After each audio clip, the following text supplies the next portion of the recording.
Imagine being deep in the wilderness, far from any sign of civilization. The trees stand tall and silent, casting long shadows under the pale moonlight. There's no wind, no sound, only your breath, shaky and uneven as you feel something lurking nearby. You can't see it, but you can sense its presence. Something's watching you from the darkness. You turn to look, but nothing's there. Or is there? Tonight's story takes you into the heart of terror as we follow a park ranger's harrowing encounter with something beyond human understanding. This is a tale that will leave you questioning what truly lurks in the wild. In 2002, I was fresh out of college and had just started my dream job as a park ranger in northern Minnesota. The park was vast, covering hundreds of miles of forest with isolated lakes and rugged trails winding through dense woods that seemed to stretch on forever. It was a place where nature ruled supreme and human presence felt insignificant. I loved every moment of it. The first few months were everything I had hoped for. My days were filled with maintaining the trails, assisting campers, and observing the wildlife that called the park home. At night, after the last visitors had retired to their tents, I would sit outside the ranger station and listen to the forest. The symphony of crickets, the occasional hoot of an owl, and the rustling of leaves in the cool breeze created a peaceful atmosphere. The stillness of the wilderness felt like a comforting blanket, enveloping me in tranquility. But as summer turned to fall, that peace began to unravel. At first it was subtle. The nights grew longer and the air turned crisp. The familiar sounds of the forest began to fade. The once lively woods became disturbingly silent, almost as if something had driven the animals away. There was no wind, no rustling of leaves, and no sounds of nocturnal creatures.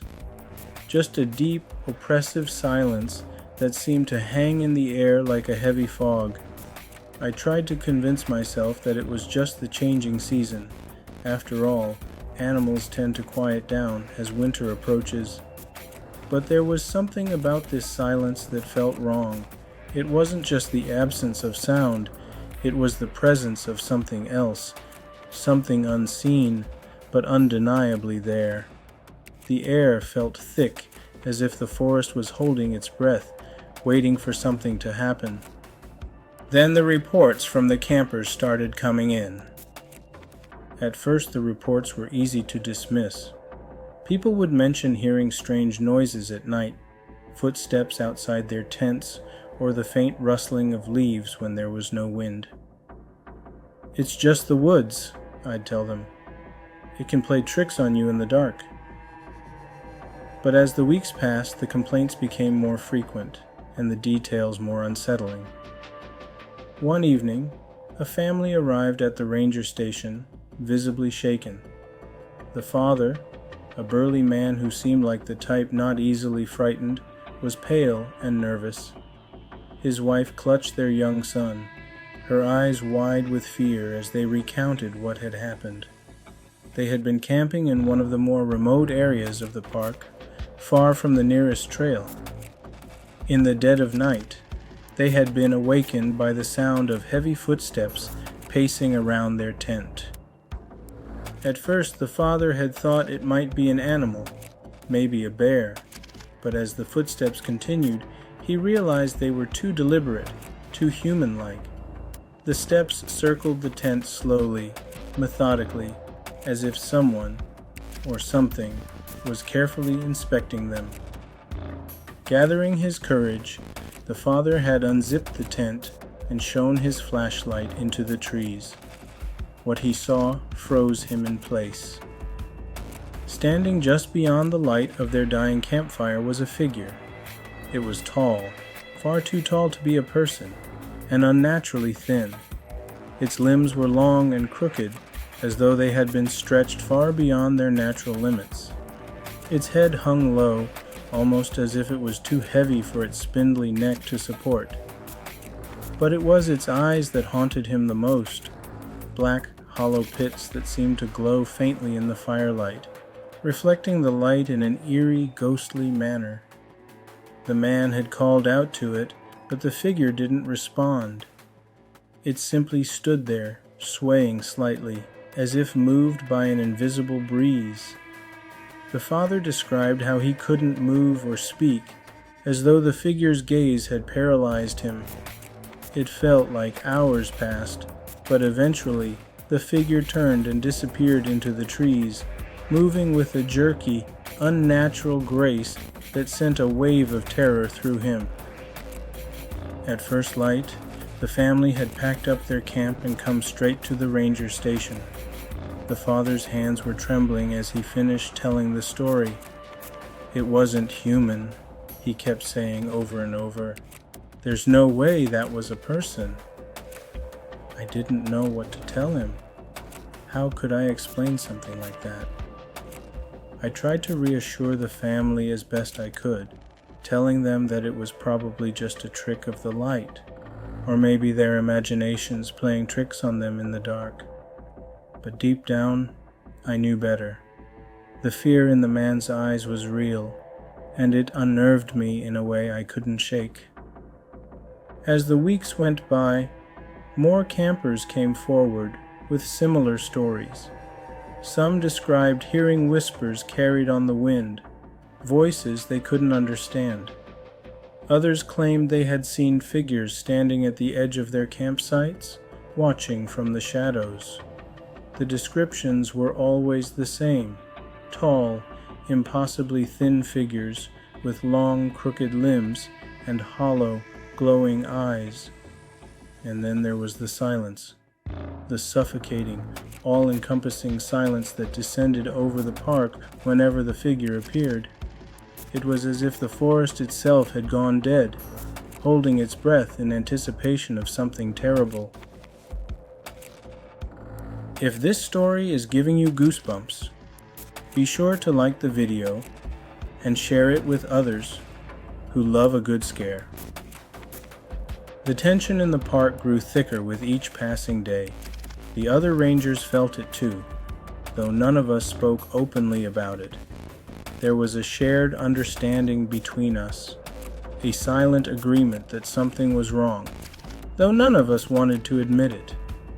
We all started carrying bigger flashlights, staying in constant communication via radios, and making sure no one ventured out alone at night anymore. But despite our precautions, the sense of dread continued to grow. I began to dread my evening patrols. The once peaceful walks through the park had become long, tense hours of walking through the dark, silent woods with nothing but the beam of my flashlight to cut through the blackness. Every rustle of leaves, every crack of a twig sent a surge of panic through me. My heart would race and I would turn, expecting to see something, someone watching me from the trees. And then, one night, my worst fears were realized. It was late October, just days before Halloween. The air was colder than usual, and the sky was overcast, blotting out the moon and stars. The park was deserted, with most of the campers having packed up and gone home for the season. I was walking one of the more remote trails, my flashlight cutting through the thick darkness when I felt it. The unmistakable sensation of being watched. At first, I tried to ignore it, telling myself it was just my imagination, but the feeling wouldn't go away. In fact, it grew stronger with every step I took, like a pair of invisible eyes were following my every move.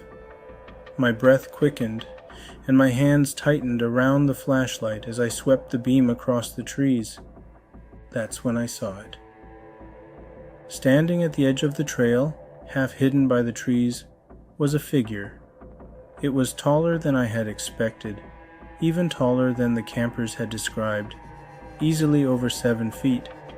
Its limbs were long and thin, almost spindly, and they bent at strange angles, like its bones had been broken and then reset in all the wrong places. Its skin was pale, almost translucent, and it seemed to shimmer in the faint light of my flashlight. But it was the eyes that stopped me cold. They were deep, empty pits, black holes that seemed to swallow the light. They glowed faintly, like embers smoldering in the darkness, and they were fixed on me with an intensity that made my skin crawl. For a moment, I was frozen in place, unable to move, unable to look away. The figure didn't move either. It just stood there, swaying slightly, as if it were caught in some unseen current.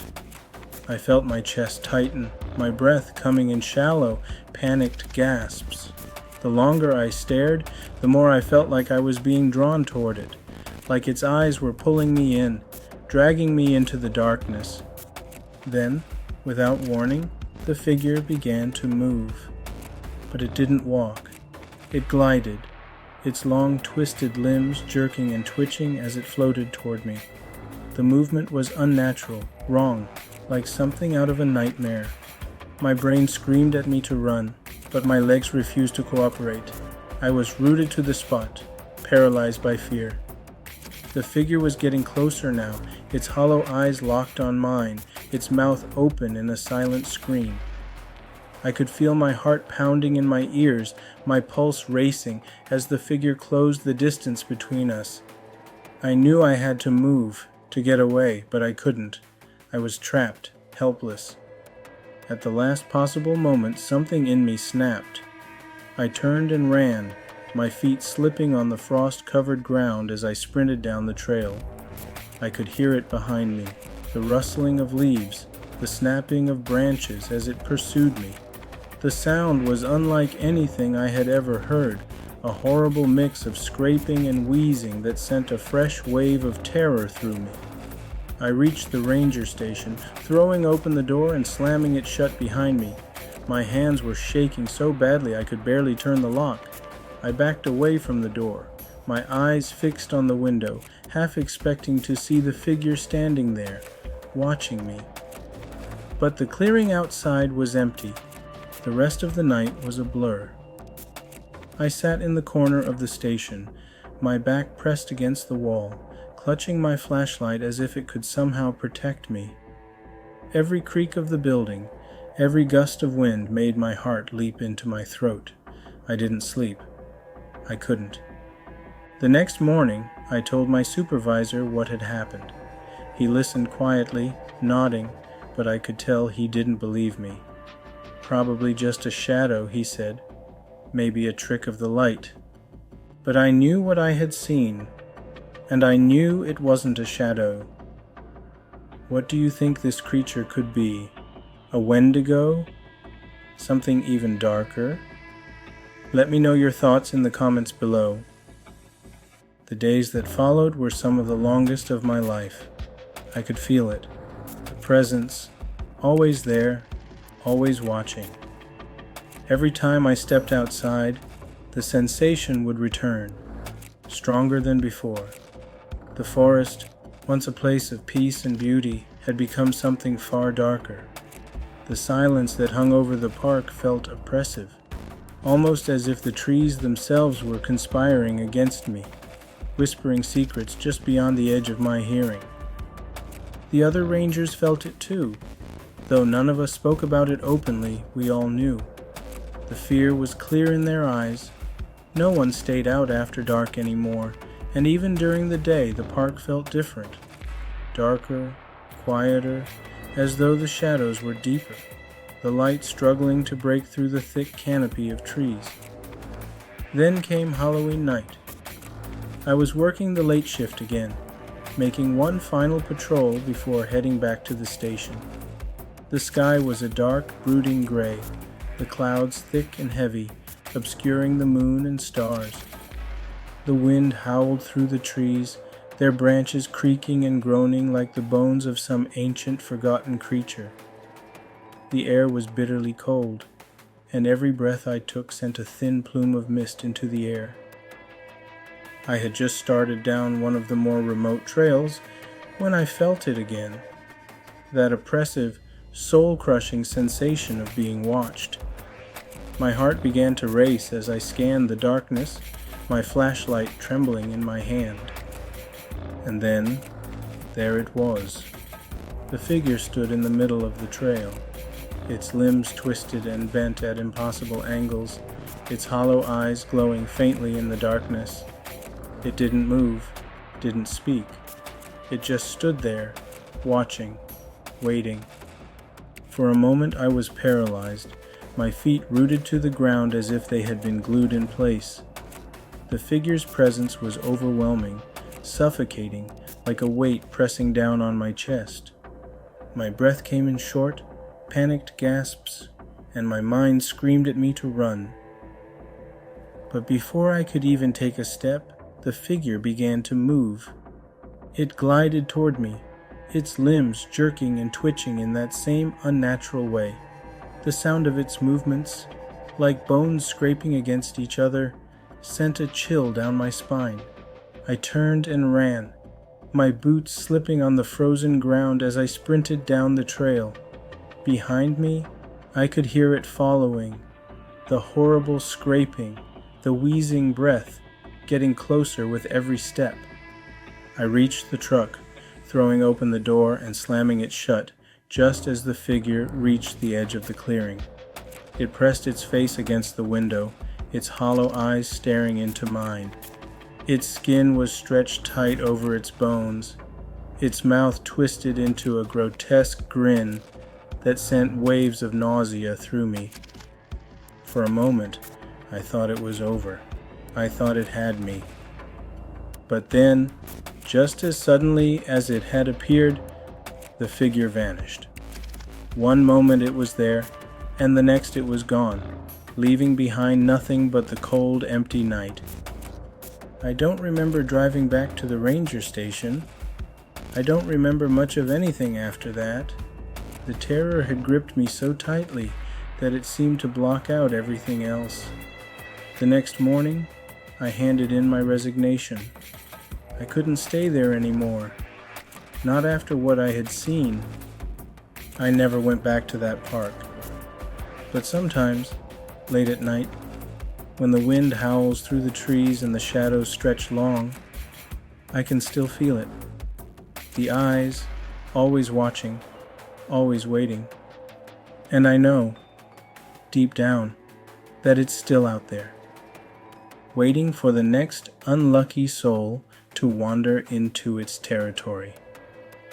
If this story gave you chills, be sure to subscribe to Nightmare Narratives and hit the bell icon so you never miss another spine-chilling tale.